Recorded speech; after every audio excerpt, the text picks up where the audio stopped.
Welcome back to the Executive Appeal with Alex Tremble. I'm your host, Alex D. Tremble. And today I want to share with you a reflection that hit me as I turned 40. We all reach that point where someone asks, what's the biggest lesson you've learned? For me, it's this: the power of accepting what is. Now, if you're new here, let me give you a bit of a context. I'm an IO psychologist, executive coach, best-selling author of books like The Unlocking the Executive Advantage, Relationships at Work, and one of my favorites right now, Leadership Sucks. Sometimes. I've worked with Fortune 500 companies, federal agencies like the FBI and the US Department of the Interior, and I have the honor of running GPS Leadership Solutions, working with an amazing team, serving amazing executives all across the country. So when I say the greatest gift you can give yourself as a leader is to embrace reality as it is, not as you wish it was. Um, you can trust. It comes from a place of experience. So let's dive right into this idea: the power of accepting what is. Uh, for any of you who may not have seen me without, suit and a jacket on, I have a tattoo on my arm. I have multiple tattoos, and I have a tattoo right here on my arm, on my right arm, on the outside. It's a traditional tattoo, Chinese story symbolizing calm. One day in the gym, a long time ago, I was changing, and some guy saw it, and he could read Chinese, and he said, "Wow, you must be a very calm person." I looked at him and laughed, like I really loved that he actually read it.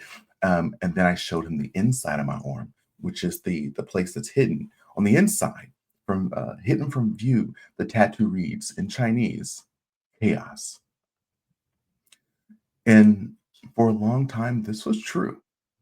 This was my truth. Calm on the outside, chaos on the inside. Uh, I was really good at masking how I truly felt because I understood that projecting calmness through difficult situations kept everyone else calm and allowed me to function better as a leader. But didn't mean that I wasn't frustrated and dealing with so much chaos and turmoil on the inside. But as I walked with my auntie and we were talking about this, I said, it's interesting that this tattoo for me is no longer true. Because over the years, I've learned the key to changing that inner chaos into inner calm is acceptance. Now, before everyone get all upset, acceptance doesn't mean that you like what is happening, right? One of my favorite books right now is Loving What Is. And it's this amazing author and an amazing book. I recommend everyone read it. Loving What Is, again, it's not about saying that I absolutely love the situation that I'm in, but is that I accept the situation I am, because really, generally speaking, the the frustration, the turmoil, the anger, the like all those negative emotions come really from the disconnect, the gap between what is and what you believe should be, right? There's a quote, I can't remember right now, but it's they say exception expectations is the thief of all joy, right? What you expect versus what is. And I just I've learned that if I can accept what is, again, it's not saying I like it or love it. It's just that I can accept this is my reality. Life becomes so much easier to navigate. So let me share a quick story with you. I worked with a leader. I once worked with a leader who was always frustrated because he lived in a world of shoulds. He expected his team to function perfectly and was consistently upset when things didn't go according to plan. But once he learned to accept what is, he could strategize based on reality. He stopped resisting the facts and started planning with them. That's when his inner calm, his inner chaos transitioned to inner calm. Another wonderful book by author Jeffrey Pfeffer is called Power. In that book, so what I specialize in, for those who don't know, is I specialize in influence. Like, how do you influence other people? Because that is what leadership is how do you move someone from point A to point B, right? And so in this book, he points out the most fundamental piece of gaining influence, of gaining power, is to accept reality. Because if you don't accept reality, then how do you expect to create a plan or strategy to deal with the situation if you're not dealing with the real data, the real situation? You're planning based on your hopes and your desires and rainbows and jelly beans and unicorns. You can't build an effective plan to address something if you're not looking at the real data. So again, this is why acceptance is so, yes, it's powerful from a emotional and conscious standpoint, but it's also extremely powerful from a strategic standpoint because now you can be honest with the planning that you do. So seeing the world as it is versus how we are is the next thing I want to dive into, because I want to add an additional layer onto this. One of the reasons it isn't easy to see the world how it is because of this very well known quote that many of you probably heard.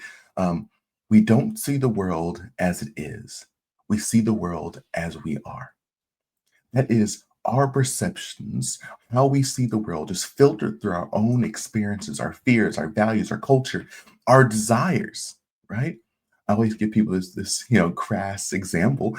Someone could punch me in the face, and I'd be like, "Oh man, that's messed up. Why'd you hit me?" Or someone could punch me in the face, and I'd be like, "You know what? Yeah, it's karma. I deserve that. I messed someone over the other day, and that wasn't right." Or someone could punch me in the face, like, "Okay, let's do this. Let's go." Or someone could punch me in the face, and I'd be like, "Why does this always happen to me?" Oh, the crazy thing about that scenario I just shared with you is that the same action happened. Someone punched me, but because you see the world, I see the world through my perceptions, my experiences, my fears, my values, and so on and so forth. That means I interpret the world different. I interpret the same action that someone gave me. I interpret differently based on all those things. Really quickly, the reason why this came up is because I was leading a workshop with this amazing executive team, and one of the leaders said, "Well, I, I treat all my employees the same, yet I just get so many different reactions from them." And I first had to say, well, one, you don't. We do not treat everyone the same. We treat, even if you think you treat everyone the same, you're not, because you have preconceived notions of them and how they accept reality and what they're going to say back to you and how they're going to react to the words you say and what they're interested in. So you could say something like, oh, you know what, this person doesn't react too well, so let me soften it. Or this person is, this person loves to be challenged, let me say this. So the reality is that we do not treat everyone the same because we see how people react to things differently. And plus, we shouldn't treat everyone the same because not everyone's the same. But on the other side, even if you were to say the same exact words to every single person, they would see it and experience it differently because they have different experiences. I was talking to the leader in the class. They said how they love to challenge one of their staff members because that's what motivates them to move. They said the same exact thing to another staff member, and they get upset, and we start diving into what was that person's background. And you know what, they used to be bullied, quote unquote. I wasn't in that situation, but they used to be, quote unquote, bullied by their last manager. Do you think that might have an impact on how this person sees and experiences the words you're saying to them? Right? We are all shaped by our experiences. So when someone comes to your team and is standoffish, it may not be because of anything you've done or anything you said. It's because they're interpreting the world through their past experiences, and they've dealt with someone who maybe did come after them, who they couldn't trust. They've been in a difficult situation, or vice versa. You have someone who's on your team. Everyone else is struggling with your leadership because you're just, it's just not hitting, right? But one person is super successful. They are hitting it every single time. And you're like, well, that person can do it. Why can't everyone else do it? Maybe because that person has a different perspective on life that they just don't see, and they don't experience you how everyone else does, because they are like, you know what? I gotta win. And this is not about that person. It's not about, no, this is about me. And regardless of how I'm treated in this situation, I'm going to win because I'm going to make sure I learn something new, because I'm going to take this, I'm going to go somewhere else. Right? Sorry, I get on these kickers. I get on these kickers. Okay. So I want to continue going. But so look, as we are saying, everyone experiences you differently. Everyone else, just as you see the world through your lens and we see the world through our lens, people around us see the world through their own lens. And if we want to influence them and provide value to them, then we have to understand that how we see the world is not how they see the world. More importantly, let me say it a different way. We need to understand how they see the world. That's how you can influence. That's how you can get people on your side. That's how you can increase how effective your communication is not by understanding how you see the world. Yes, you need to understand that, yes, I do see the world differently than other people. But if you want to truly move someone more effectively, then you need to see how they see the world, how they experiencing you and your leadership. And this is why we use our tool, the Executive 3 Snapshot. We use it so often, it works so well, because it doesn't tell you the truth. Let me tell you this, okay? So I'm really bullish. If you see this QR code up here, scan it. I promise you, you'll learn something about how to improve your team very quickly using our Executive 360 Snapshot.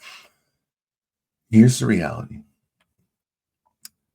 360s for years I did not use because they're flawed inherently.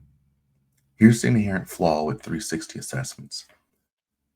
If you ask me to rate Tom on his conflict management skills, and I rate Tom on the conflict management skills, and I say he's great at conflict management, what does that tell you? It tells you absolutely nothing.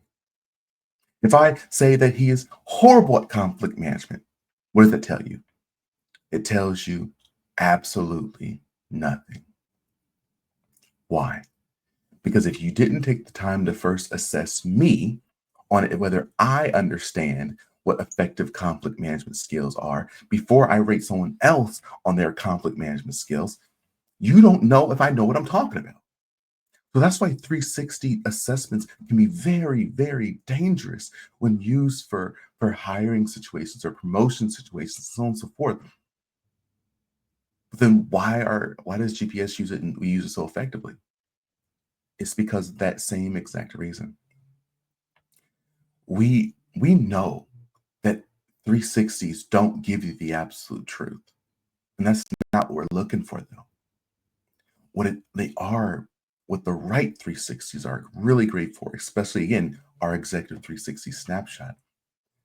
It shows you how others perceive you. It's their reality of how you lead, how you show up, how they experience you. Just because they say you're not an effective communicator doesn't mean you're not an effective communicator. It means that they don't perceive you as an effective communicator. And thus, that is their reality. And so once you have that information, you can see the reality.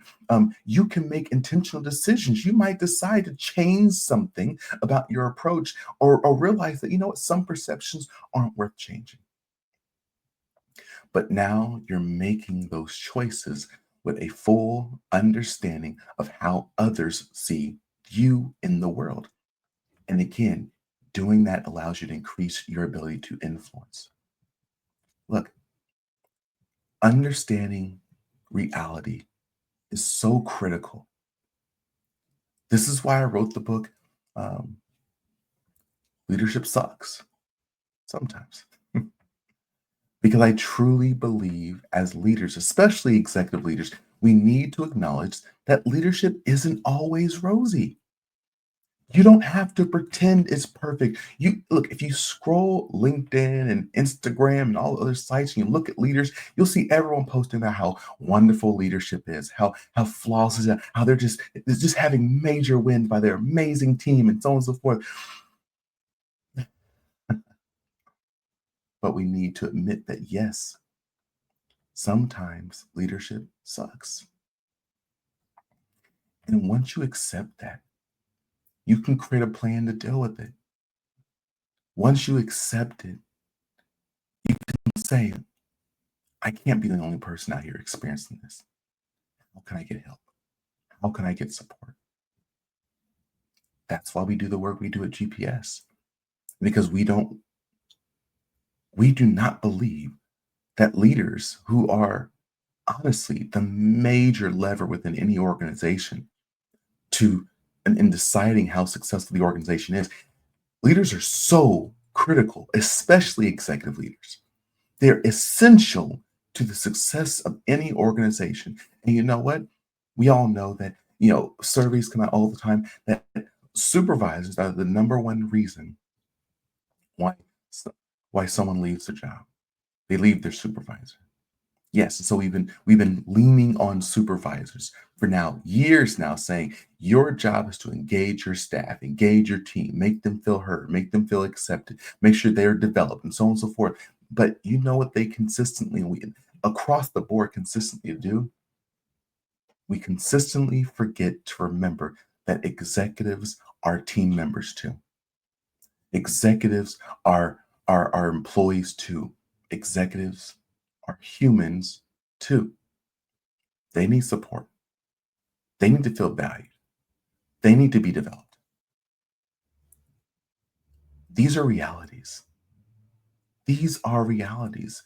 And this is why, again, if you haven't read the book, Leadership Sucks, sometimes read it. We intentionally wrote this book so you can read it within an hour because we know how busy you are. But that book will provide you with some practical next steps to get moving forward so you can achieve the goals of your organization without burning out. And that's really important. Okay. So, again, get off my soapbox. Here are 3 practical steps to apply this. Okay. First, acknowledge reality out loud. In your next meeting, say, here's where we actually are. By naming reality, you align everyone to the real world. You put everyone on the same trail. This is our reality. Now that we understand this, now that we accept this, how are we going to deal with it? Second, ask instead of assuming. When you need something from others, ask directly. Don't assume they know. Just like I learned in my own journey, asking is clarity. I remember I do my best to not expect things of others. That's another one. I can get into it today, but that's another thing. I don't have expectations of others. It just became, I realized after years that how many relationships, just think about the relationships that you have right now. How many arguments have been had because someone didn't do something you thought they should have done, or you didn't do something that someone thought you should have done, but they never said anything to you. They just expected to you because if you really know me, if you really love me, if you really blah, blah, blah, blah, blah, blah, blah, you would have done this. I still remember we went through marriage counseling. My wife and I are huge on counseling, period, because it's just healthy. And we had that conversation, and the counselor was like, "What did you ask Alex to do this?" I'm like, well, no, he should know. Why should he know? Do you know everything he's thinking about? Do you do everything he? And the conversation was like very quickly, no. So why not just ask? Why not set people up for success versus set people up for failure? Instead of assuming or expecting someone to do something because you think they should just do it, ask them. Because once you ask them, now they have a choice. They can either do it or not. And you now have information that you can base your decisions off of. I still remember this mentor I have, amazing mentor. And I shared with her my frustration that no one was helping with this particular project I was working with. Like, dude, like no one's helping with this. And I honestly was so frustrated. I dealt with this frustration for like literally 5 months until day we had a conversation about it. And she said, Alex, you've never asked me to help you with this. I'm like, well, you're you know me. You you know I want to be successful. And she's like, yeah, Alex, every time I talk, I'm looking at you and you're so driven. You're so successful. You always figure these things out. I didn't think you needed anything else. Dude, I didn't ask. And once I just remember just to ask people, again, life becomes so much easier. So again, that was my last tangent. That's my last tangent. But don't expect things from people. Just ask. And if people do something that you didn't expect and it's a positive, yeah, be happy. And you know what? Thank them. Because when you thank those individuals and you tell them what it meant to you, what you're doing is you're teaching them how to provide value to you. And so in the future, they don't have to necessarily always guess because you've done it so well. Every time they did something that you weren't expecting that was of value, you said, hey, that was great. Hey, that was great. Thank you so much. That really helped me do X, Y, and Z. And now they're like, okay, cool. If I want to help him, I want to help her. Cool. Let me just do this. Right. So finally, use our executive 360 snapshot. Look, our snapshot helps you see how others actually perceive you. In just 14 days, you get a reality check that lets you plan your next step with real data. It requires 30 minutes of your time on the front end. In 14 days, you get this information and you walk away with a 90-day plan to have significant impact. And the best part is, our tool is so effective. We believe in our tool so much that we offer a money back guarantee. If it's not the most powerful executive 360 you've had, or you don't reach significant goals that we come to as a team together, get your money back. So you literally have no reason why not to try our executive 360 snapshot. So look, if you're watching this, there's a QR code in the top corner right now. If you're listening to this, visit gpsleadership.org/360. That's simple. Do this today. Do it today. So finally, as I wrote in my book, Unlocking the Executive Advantage, true leadership begins the moment you stop fighting reality and start leading within it. You know, I always end with my start, stop, continue. I love my start, stop, continue reflections. So as we wrap up, think about this. What should you start doing to see the world from others' perspectives, not just your own? Next, what should you stop doing that keeps you locked in, keeps you locked into a single viewpoint? And third, what should you continue doing that helps you lead with empathy and clarity? Remember, leadership can suck sometimes, and that's okay. Once you embrace that and see the world from multiple perspectives, you can lead with more authenticity and less stress. As I always encourage you, stay strong, stay positive, and definitely stay moving. See ya. Thanks for listening to The Executive Appeal with Alex Tremble. I invite you to follow The Executive Appeal wherever you listen to podcasts. Follow me, your host, Alex Tremble, across all socials or via email for exclusive webinars, courses, and speaking engagements on continued topics of executive leadership. So until next time, stay strong, stay positive, and definitely stay moving.